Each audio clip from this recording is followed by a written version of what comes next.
அன்பானவர்களே, அன்பு வணக்கங்கள்.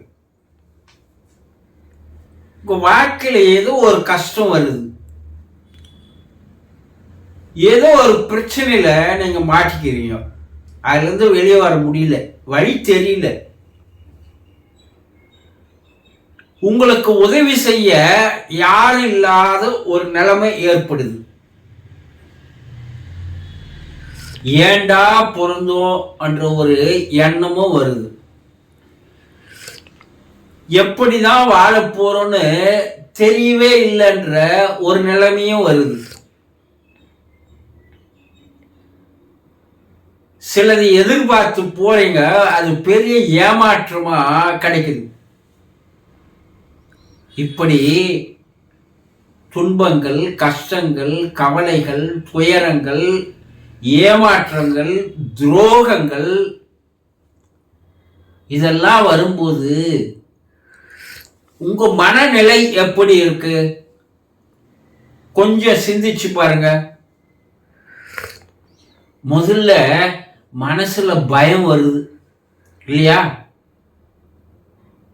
நம்ம எப்படி வாழ போறோம்?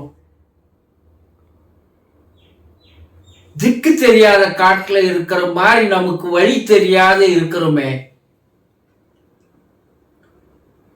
இந்த காதல் தோல்வியிலிருந்து நம்மால மீள முடியலையே. யாரும் நமக்கு ஆறுதலோ இல்ல அரவணைப்போ தரதில்லையே. இந்த தொழிலில் ஏற்பட்ட பெரிய நஷ்டத்திலிருந்து எப்படி நான் வெளியே வரப்போறேன்? ஒரு பெரும் பணத்தை ஒருத்தர் கேட்டாங்கன்னு கொடுத்த, நம்பி கொடுத்த, ஏமாத்திட்டாங்களே. மறுபடியும் நான் எப்படி அதை சம்பாதிக்க போறேன்? எப்படி திரும்பி வாங்க போறேன்? இப்படி ஏதோ ஒரு பிரச்சனையில நீங்க மாட்டும் போது உங்களுக்கு பயம் என்பது வருகிறது இல்லையா? இந்த பயம்தான் உங்களை என்ன பண்ணுதுன்னா, எதிர்நோக்கி எந்த செயலையும் துணிவோடு செய்ய விடாமல் தடுக்கிறது. எதுக்கெல்லாம் பயப்படுறீங்க பாருங்க. சின்ன சின்ன விஷயங்களுக்கெல்லாம் பயப்படுறீங்க. இந்த பயம் உங்களை கொஞ்சம் கொஞ்சமா சாகடிக்குது. இந்த பயம்தான் உங்களுக்கு ஒரு மன தெளிவு தரதில்லை. சிந்தனையை சீரா சிந்திக்க விடாது தடுக்குது. மன தைரியமோ மன வைராக்கியமோ வரவிடாத இந்த பயம் என்ன பண்ணுதுன்னா உங்களை அடக்குது. அப்ப பயந்தா வாழ முடியுமா? கொஞ்சம் யோசனை பண்ணி பாருங்க. ஒரு படகுல கடலுக்குள்ள போறீங்க, ஆனா பெரிய காற்று அடிக்குது, படகு கவுந்து போகுது. படகு ஓட்டி தப்பிச்சிடுறான். ஆனா உங்களால தப்பிக்க முடியல. பயம் உங்களுக்கு வந்துடுச்சு. ஐயோ, நம்ம கடல்லையே இறந்துடுவோமோ என்ற பயம். இப்படி பயந்தீங்கன்னா நிச்சயமா இறக்கதான் செய்வீங்க. நீச்சல் தெரியுதோ தெரியலையோ, தப்பிச்சே தீர்வேன் என்ற ஒரு தைரியம் வைராக்கியம் இருந்தா கையை காலை உதைச்சா போதும். ஏதோ ஒரு சக்தி, ஏதோ ஒரு ஆற்றல் உங்களை கரைக்கு எடுத்துட்டு வந்து சேர்த்துரும். அப்படி தப்பித்தவர்கள் நிறைய பேர் இருக்காங்க. இந்த வாழ்க்கை என்ற கடல்ல பயணம் போகும்போது இது போல பிரச்சனைகள் வரதான் செய்யும். ஆனா ஒண்ணு மறந்துட்டீங்க. என்ன மறந்துட்டோம்? உங்களுக்குள்ளேயே ஒருவன் இருந்து கொண்டிருக்கிறான் என்பதை நீங்கள் மறந்து விடுகிறீர்கள். அவன் யாரு? உன்னை படைச்சவன் யாரு? உன்னை பிறக்க வச்சவன் யாரு? உன்னை மூச்சு விட வச்சு வாழ வைத்துக் கொண்டிருப்பவன் யாரு? உன்னை மனிதனாக மனதை தந்து அறிவை தந்து உன்னை இந்த உலகத்துல வாழ வைத்துக் கொண்டிருப்பது யாரு? நீ சொல்ல, எங்க அப்பா அம்மா தான் என்னை பெற்றெடுத்தாங்க. உங்க அப்பா அம்மா நீ பிண்டமா உடலா வருவதற்கு உதவி செய்தார்களே தவிர, அந்த பிண்டத்தில் இறைவனானவன் வந்து உட்கார்ந்தாதான், உயிர் என்ற வந்து உட்கார்ந்தாதான் நீ வாழவே ஆரம்பிக்கிற இல்லையா? அவன் எப்போ உயிரா ஆன்மாவா ஆத்மாவா உனக்குள்ள வந்துட்டானோ, அவன் மரண கடைசி நிலை வரை அவன் உங்க கூட தான் இருக்கான். அவன் இல்லைன்னா நீங்க இல்லை என்பதை புரிந்து கொள்ளுங்கள். அப்ப இந்த உலகத்தை படைத்தவன், இந்த உலகத்துல உயிரினங்களை படைத்தவன், இந்த உலகத்தையே படைத்து இயக்கி கொண்டிருப்பவன், 84 லட்சம் ஜீவராசிகளை வாழ வைத்துக் கொண்டிருப்பவன், உங்களையும் வாழ வைத்துக் கொண்டிருக்கிறான்னா அவனை விட பெரிய நண்பன், அவனை விட பெரிய உறவு வேறு எவனா இருக்க முடியுமா? சொல்லுங்க.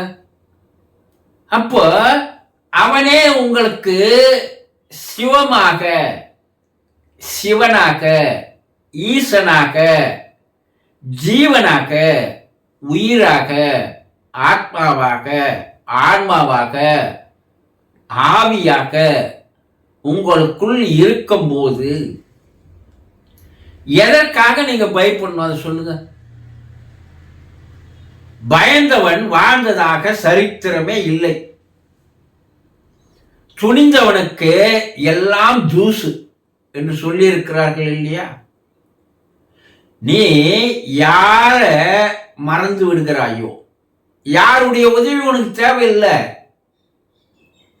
நீ அந்த படகை கட்டியாக பிடித்து கொண்டால் கூட அந்த படகானது கரை சேரும், உன்னை கரை சேர்க்கும் இல்லையா? அது போல உனக்குள் இருக்கின்ற அந்த சிவத்தை, சிவமயத்தை, அந்த எல்லாம் அல்ல பிரபஞ்ச சக்தியை, அருட்பேராற்றலை நீ கெட்டியாக பிடித்து கொண்டால் அவன் என்ன செய்யறான்னா, முதல்ல உங்களுக்கு ஒரு துணிவை, ஒரு தைரியத்தை தருகிறான். அப்போ நீங்க சிவம் இருக்க, உங்களுக்குள்ள ஒரு மாபெரும் சக்தியானது உங்களை இயக்கி கொண்டிருக்க, எதற்காக பயப்படணும்? பயந்து பயந்து சாவதை விட துணிந்து இறப்பதே மேல் நாங்க சொல்ல இல்லையா? பார்த்துடலாம் பாரு, 2ல 1. மலைய மயிரை கட்டி தான் இருக்கிற, வந்தா மலை போனா மயிறு, அப்படி சொல்றாங்கல்ல எல்லாரும். அப்ப அந்த நம்பிக்கை, அந்த துணிவு, அந்த தைரியம், எதிர்த்து நிற்கக்கூடிய ஆற்றல், போராடக்கூடிய குணம் எல்லாத்தையும் தரவன் யாரு? உனக்குள்ள இருக்கிற அந்த சக்தி. நீ அதை தெரிந்து கொள்ளாததால், அதை புரிந்து கொள்ளாததால், அதனிடம் நெருக்கம் காட்டாததால், அதோடு உறவு வைத்துக் கொள்ளாததால், அதை பற்றி உனக்கு எதுவும் தெரியாததால் தான் பயந்து பயந்து சாகிறீர்கள். ஆக உனக்குள்ளும் சிவம் இருக்கிறது, உனக்குள்ளேயும் ஈசன் இருக்கிறான், உனக்குள்ளேயும் சக்தி இருக்கிறது. அதை பல பேர் வச்சு அழைக்கிறான். கடவுள்ன்றான், ஆண்டவன்றான், தெய்வன்றான், பரம்பொருள்ன்றான், பரமசிவம் என்கிறார்கள், பரமபிதா, பரம்பொருள், என்னெல்லாம் பேர் வச்சு அழைக்கிறாங்க பாருங்க. அண்ணே, நீ என்ன நினைக்கிற? உங்ககிட்ட அவன் இல்லாத வெளியே எங்கேயும் இருக்கிறான்னு தேடுற. எல்லாரும் எங்க போய் பயம் வந்தா எங்க போறான்? கடவுளே என்னை காப்பாத்து. ஏண்டா உனக்குள்ளேயே இருக்கிறான்டா, அவனை உன்னையே நீயே காப்பாத்துன்னு இங்க வேண்டதை விட்டுட்டு வெளியே போய் வேண்டினால் உள்ள இருக்கிறவன் என்ன நினைக்கிறான் தெரியுமா? ஏண்டா நானே உனக்குள்ள உக்காந்து இருக்கிறேன், நீ என்ன பார்க்க மாட்டேன்ற, நீ இருக்கிற இடத்த விட்டு இல்லாத இடங்கள்லாம் தேடி அலைறியே, இது நியாயமா என்று கேட்கிறான். சித்தர்கள் நெத்தி அடியா உங்களுக்கு சம்மட்டி அடியா இந்த விஷயங்களை எல்லாம் எடுத்து சொல்லி இருந்தாலும் கூட நம்ம வெளியே தேர்றத்திலேயே ஆனந்தத்தை காட்டுறோம். நீ எந்த கோயிலுக்கு போ, எந்த சாமியை கும்பிடு, எந்த கருவறைக்கு போ, எந்த சிலையை பாரு, உன்னுடைய பயம் போகாது. உனக்குள்ள இருக்கிறவனை நீ எப்போ திரும்பி பார்க்க ஆரம்பிக்கிறாயோ அவன் வெளிப்பட ஆரம்பிக்கிறான். உனக்கு ஒரு பாதுகாப்பு அரணாக அவன் எப்போதும் இருக்கிறான் என்பதை தெளிவாக தெரிந்து கொள்வதற்கு பெயர் தான் ஆன்மீகமே தவிர வேறு கிடையாது. இதை தெரிந்தவன் ஞானி ஆகிறான், தெரியாதவன் என்ன ஆகிறான்? அறியாத அஞ்ஞானியாகவே வாழ்ந்து வாழ்க்கையை கழித்து விடுகிறான். தெரிந்து கொள்ளுங்கள். சந்தோஷம்.